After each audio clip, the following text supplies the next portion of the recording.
वो आके हमारे समाज को क्या देने वाले हैं, इसलिए उनकी बात सुनने के लिए उनको बुलाया गया। तो आए थे फडणवीस साहब, आके गए और वो झूठ बोल के गए हैं, जुमला दे के गए हैं।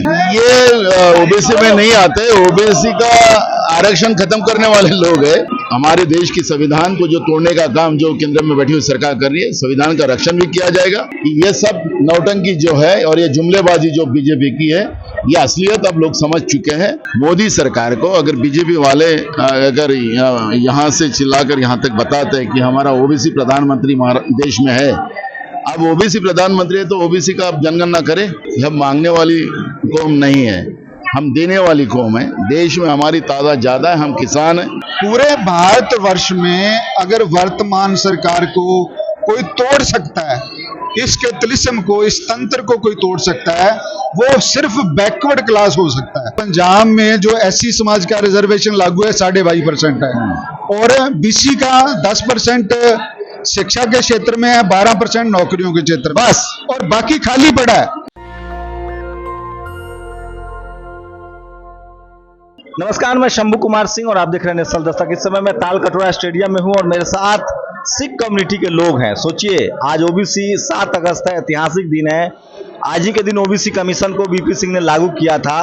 तालकटोरा में एक बड़ा आयोजन हो रहा है और सोचिए 60% आबादी है, पंजाब से लोग आए हैं। वहां समझेंगे कि ओबीसी की राजनीति की क्या हालत है। सोचिए, एक ऐसी कम्युनिटी जो अकेले अपने दम पर सरकार बना सकती है। आप लोग पंजाब से हैं? बिल्कुल, मैं पंजाब से हूं, जसपाल सिंह खीवा।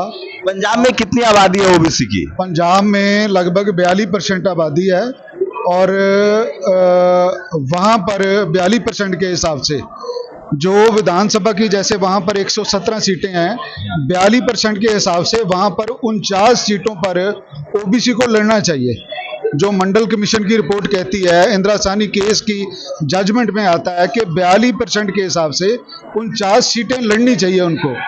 जबकि वहां की जो वर्तमान सरकार है, जहां अतीत काल में जितनी भी सरकारें बनी हैं, वो 12-15, हद ज्यादा से ज्यादा 15 तक वहां पर। तो मुझे बताइए, अभी चन्नी साहब वहां मुख्यमंत्री बने थे शेड्यूल कास्ट के। शेड्यूल कास्ट की आबादी भी वहां लगभग अच्छी है, ठीक ठाक है। ओबीसी का कोई मुख्यमंत्री हुआ या सिर्फ जाट समाज के ही वहां, जाट सिख ही मुख्यमंत्री होते हैं? देखो, चन्नी जी के बारे में आपने पूछा है। चन्नी जी एससी समाज से थे और वहां पर एससी समाज की जो आबादी है 31.94% है, वो 2011 के हिसाब से। आज अगर आबादी जनगणना होगी तो वो लगभग 34-33 के करीब हो जाएगी। हाँ, आपने सवाल किया कि मुख्यमंत्री ओबीसी समाज का पंजाब में रहा, बिल्कुल रहा। ज्ञानी जैल सिंह जी वो विश्वकर्मा समाज से थे, मेरे साथ उनके पोता श्री इंद्रजीत जी भी हैं, और ज्ञानी जैल सिंह मुख्यमंत्री रहे पंजाब के, उसके बाद गृह मंत्री बने, उसके बाद देश के राष्ट्रपति बने।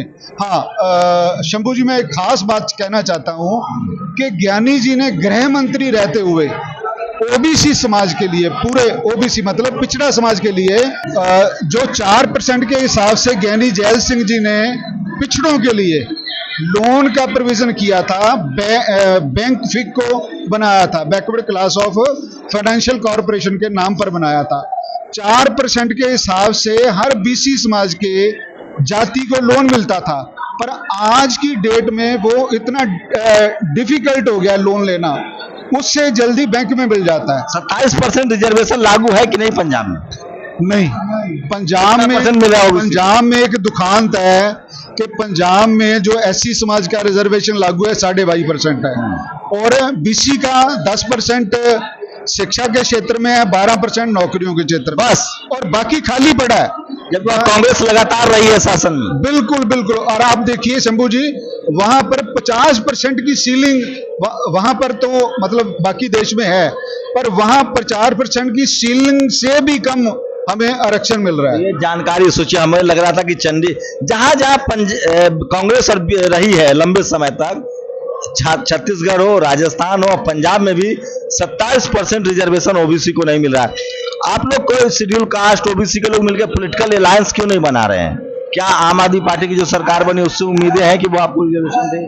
देखिए शंभू जी, आज का जो ये महाधिवेशन हो रहा है, यहाँ पर 2 तरह के लोग आए हैं। मैं आपको, क्योंकि आप समझते हैं ओबीसी की राजनीति को, ओबीसी के दर्द को बड़े गंभीर और मार्मिक तरीके से आप समझते हैं। यहाँ पर दो तरह के लोग आए हैं। एक तो सरकार के पक्ष के हैं जो ये कह रहे हैं कि हमने ओबीसी के 27 मंत्री दिए हैं, ओबीसी के जो अपना कमीशन बनाया उसको संवैधानिक दर्जा दिया है।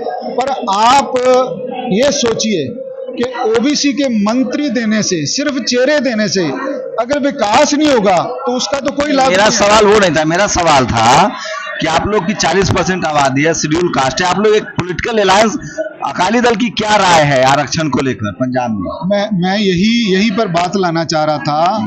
आज यहाँ पर जो मीटिंग हो रही है वहाँ यही चर्चा चल रही है कि अगर पंजाब में नहीं पूरे भारतवर्ष में अगर वर्तमान सरकार को कोई तोड़ सकता है, इसके तिलिस्म को, इस तंत्र को कोई तोड़ सकता है, वो सिर्फ बैकवर्ड क्लास हो सकता है। बैकवर्ड का मतलब बीसी, एससी और एसटी। ये पूरे भारतवर्ष में एक ही तोड़ है वर्तमान सरकार का। अगर ये तीनों शक्तियां इकट्ठी हो जाती हैं तो पंजाब में भी इसका आज की रैली का अच्छा, तो सिखों की जो ओबीसी है वहाँ वो सिख धर्म ही मानते हैं? जो ओबीसी है वो सिख धर्म नहीं मानते हैं, वो सभी धर्मों में है, हिंदू में भी है और सिख में भी है, मुस्लिम में भी है। अच्छा जी, बिल्कुल। तो कितनी चेतना आई है ओबीसी समाज में आरक्षण को लेकर?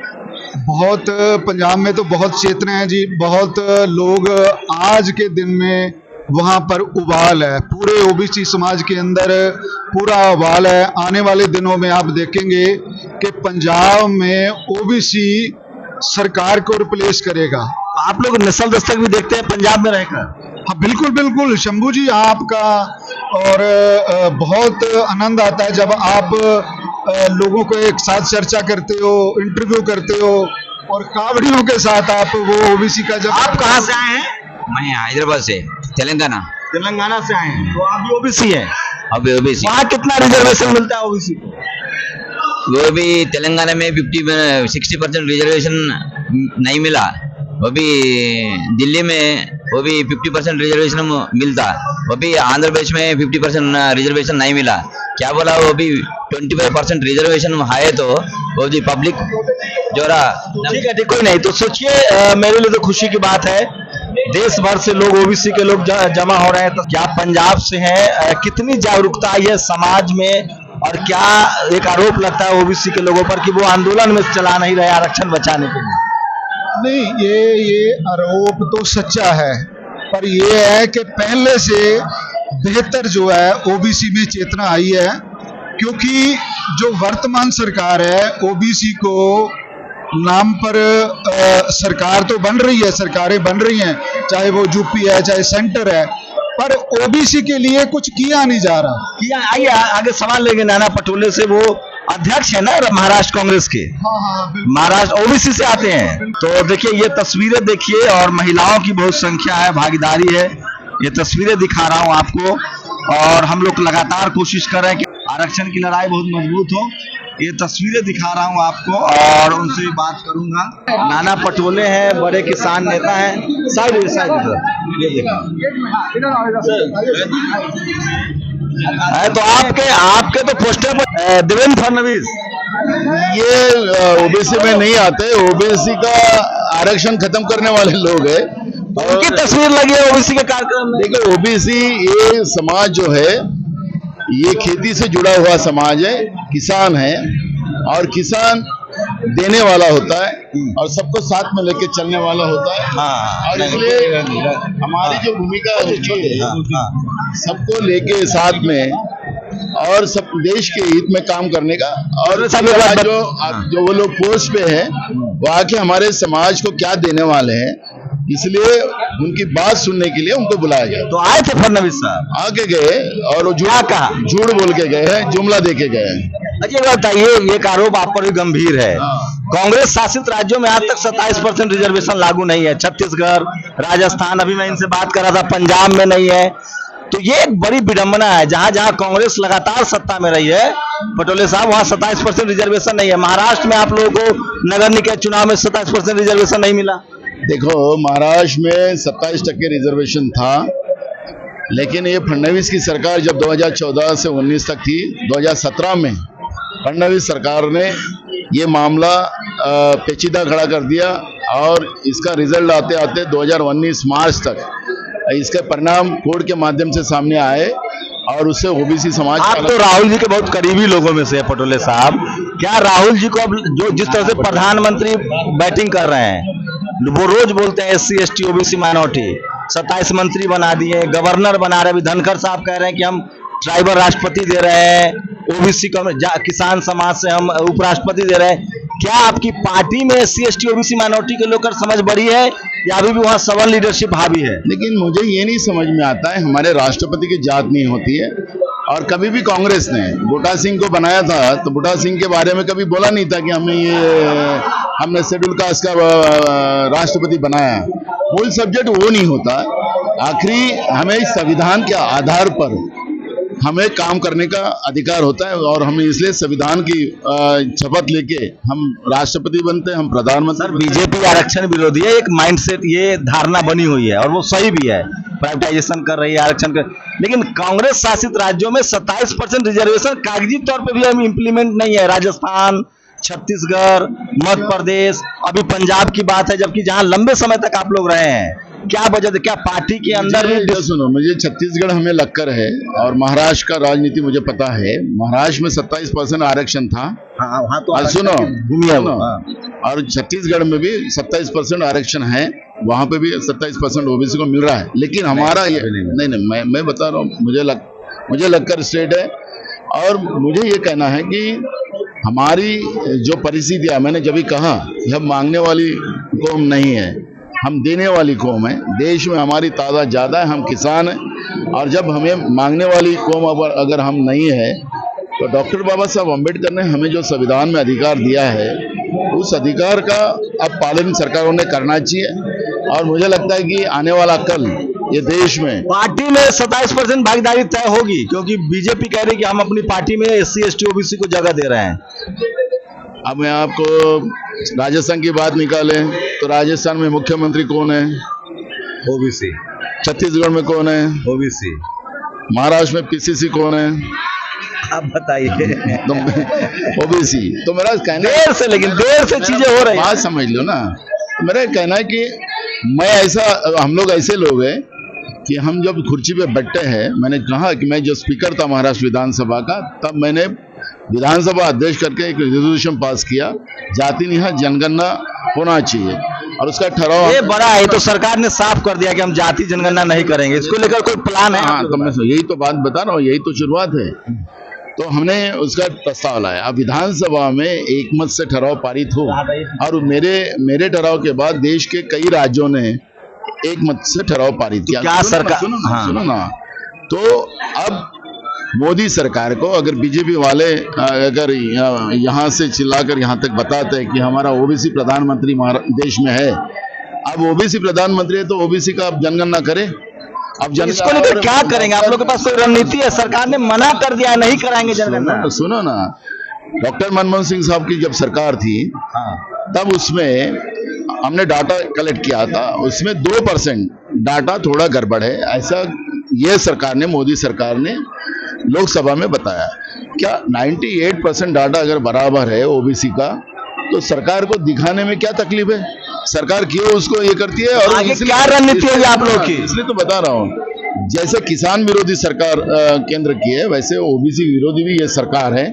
ओबीसी के मंत्री बनाए तो ओबीसी के मंत्री रबर स्टैम्प बनाते हैं, ओबीसी का उपराष्ट्रपति बनाएंगे तो ये रबर स्टैम्प बनाएंगे, देश का राष्ट्रपति बनाएंगे तो रबर स्टैम्प बनाएंगे। सवाल ले लीजिए। तो यही कहना है कि ये सब नौटंकी जो है और ये जुमलेबाजी जो बीजेपी की है, ये असलियत अब लोग समझ चुके हैं। अब ये आने वाला कल अब देश में संविधान का पालन करने वाली व्यवस्था पैदा होगी और वो ओबीसी समाज पैदा करेगी। और आपको ये जो सवाल आज आप पूछ रहे हैं, ये सवाल पूछने का नहीं रहेगा, हम जस्टिस देके रहेंगे। एक सवाल और लीजिए, केंद्र ने साफ कर दिया कि जाति जनगणना नहीं कराएंगे। इकोनॉमिक वीकर सेक्शन जो सवर्णों का आरक्षण है वो लागू कर दिया गया है, लेकिन ओबीसी को 27% तक नहीं मिल रहा है। वो कुछ भी करे, ये अभी कुछ भी जुमलेबाजी करे, कुछ भी करे, अभी जो बदलाव आएगा वो बदलाव का अंदाज केंद्र की सरकार को नहीं है। अब बदलाव आएगा और बदलाव के साथ हमारे देश की संविधान को जो तोड़ने का काम जो केंद्र में बैठी हुई सरकार कर रही है, संविधान का रक्षण भी किया जाएगा और ओबीसी, दलित और आदिवासी और एंटी वेजेंटी के जितने भी कम्युनिटीज है सबको जस्टिस दे के रहेंगे। ये भूमिका हमारी है। ओबीसी में कितनी जागरूकता आई है अब अगर राजनीतिक रूप से बात करें तो? आपने देखा होगा कि हमारा ये 7वां अधिवेशन है। देश के कोनों से, हर राज्यों से सभी मुखिया लोग यहाँ पर आए हैं। तो अब इसका मतलब है कि देश में ओबीसी इकट्ठा हो रहा है, इसका अंदाज आज के अधिवेशन। नाना पटोले, और मैं फिर कह रहा हूँ ताल कटोरा स्टेडियम में हूँ, पंजाब, कर्नाटक, महाराष्ट्र, देश भर से ओबीसी के लोग जमा हुए हैं। जागरूकता तो आई है, लेकिन सवाल है कि उनको राजनीतिक भागीदारी कब मिलेगी, इस पर एक बड़ा सवाल है जो अभी भी बना हुआ है। सोचिए 60% वाली आबादी इस देश में supreme court, media, judiciary, college, university और ब्यूरोक्रेसी से गायब है। लेकिन नेशनल दस्तक के लिए ये अच्छा मौका है। मुझे खुशी है कि पंजाब में भी अब लोग जागरूक हो रहे हैं और देश भर के लोग जो है जमा है। जी बोल दीजिए। हाँ, मैं ये कहना चाहता हूँ आपके इस चैनल के माध्यम से, नेशनल दस्तक के माध्यम से, कि महाराष्ट्र और पंजाब, यहाँ का ओबीसी बहुत ताकतवर है और पूरे देश में लीड करने के लिए सक्षम है। और ये आने वाले शरद यादव आज मंडल मसीहा है। शरद यादव लालू यादव को भी सम्मानित करने जाएंगे, उनकी तबीयत ठीक रही है। मैं फिर कह रहा हूँ, ओबीसी एक सोया हुआ हाथी है। जिस दिन वो अपने अधिकारों के लिए जग गया, भारत में हर राज्य में उसका मुख्यमंत्री, सीएम, पीएम, जरूरत है कि एससी, एसटी, ओबीसी माइनॉरिटी के लोग एकजुट हो और राजनीतिक और सामाजिक रूप से अपनी भागीदारी को पूछे। सोचिए, सेंट्रल यूनिवर्सिटी में वो प्रोफेसर नहीं है, सुप्रीम कोर्ट में जज नहीं है, वो टीवी में नहीं है, मीडिया में नहीं है, वो कैबिनेट सेक्रेटरी नहीं है। तो ओबीसी का जो हालत है वो किसान बना के उनको छोड़ दिया गया है। और जो पावर सेंटर्स है, media, judiciary, college, university, bureaucracy, business, उससे ओबीसी आज भी नदारद है। आज ऐतिहासिक दिन है 7 अगस्त। आज ही के दिन ओबीसी कमीशन लागू हुआ था। उन लोगों का शुक्रगुजार होइए जिन्होंने इस देश के 60 करोड़ लोगों को कम से कम पढ़ने लिखने का अधिकार दिया, चाहे वो बीपी मंडल हो, डॉक्टर अंबेडकर हो, फुले हो, पेरियार हो, ये सब ओबीसी कम्युनिटी के थे। बाबा साहब ने संविधान में उनको जगह दी है और आज उनके जानने वाले, मानने वाले जगह हैं, लेकिन अभी लंबी लड़ाई है। आप लोग की प्रतिक्रिया बहुत जरूरी है। शंभू कुमार सिंह, नेशनल दस्तक, ताल कटोरा, दिल्ली। नेशनल दस्तक की आपसे गुजारिश है कि अगर इसको बचाना चाहते हैं तो नेशनल दस्तक को सब्सक्राइब करने के लिए रेड कलर के सब्सक्राइब बटन को दबाएं, फिर बेल आइकन की घंटी दबाएं। नेशनल दस्तक को बचाने के लिए बहुत जरूरी है कि हर खबर को शेयर करें, लाइक करें, कमेंट जरूर करें।